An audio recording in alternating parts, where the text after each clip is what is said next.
What is the difference though with, and I can't wait to read some of that research on that. I think that's fascinating. When you have a culture where I think most people who read this book today, The Myth of Normal, will say that they can relate to having trauma, illness, and trying to be on the path of healing, especially our community here. They are absolutely going to love this book. This is exactly why we have this show.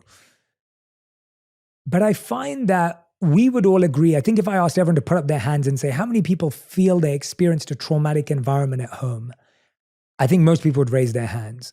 If I asked how many people felt when they were children that they had unhealthy relationships with their parents to some degree, I think most people will put their hand up. Yeah.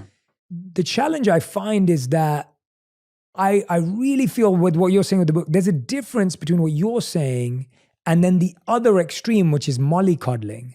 So there's neglect and then there's mollycoddling. And I find that as humans, our brains are wired for extremes. So if we've seen that being mistreated or neglected is really bad for us, we go the opposite way and we go, okay, now I'm going to make sure that this kid has like 24 cushions around it. I'd be curious to know.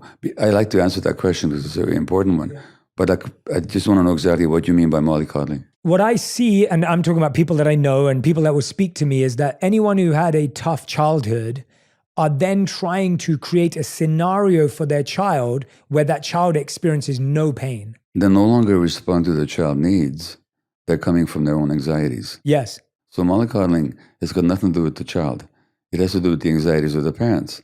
That kid is going to download the anxieties of the parents. So mollycoddle kids become very anxious and very scared and very ungrounded in themselves. On the other hand, it's not possible to love kids too much. In fact, there's a very interesting study where they looked at a large number of mothers and their infants in the early few months. And most mothers in this study were seen as really good mothers, and some were a bit distant and because of their own traumas, not as available. And a small group were seen as like super loving in how they doted over their infants. Okay?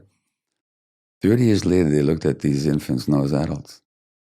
The ones that were most emotionally grounded and healthy were the ones who had received the super loving. So there's a difference between, you can't love a child too much.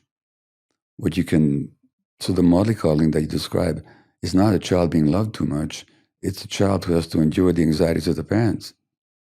And there's a very famous example in world history of someone whose parents wanted to protect him from suffering was the Buddha. He never saw death, he never saw illness, he never saw old age until he goes out and sees a dying person, sees a very poor person, a very ill person, a very old person. He realizes there's suffering in the world.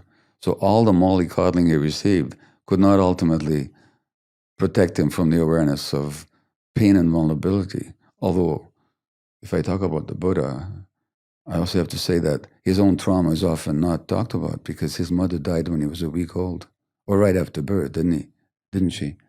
So even they tried to protect him, they couldn't. But so anyway, mollycoddling has got nothing to do with the needs of the child. Yeah, that's a great differentiator. It has to do with the unmet needs of the parents. And as soon as parents project their needs onto the child, they no longer see the child as they exist. They see their own anxieties, their fears, and their own fantasies. Naturally, that's going to hurt the child. Yeah, that's such a great differentiator. Again, it's a trauma response. It's a trauma response. Yeah, it's a trauma response.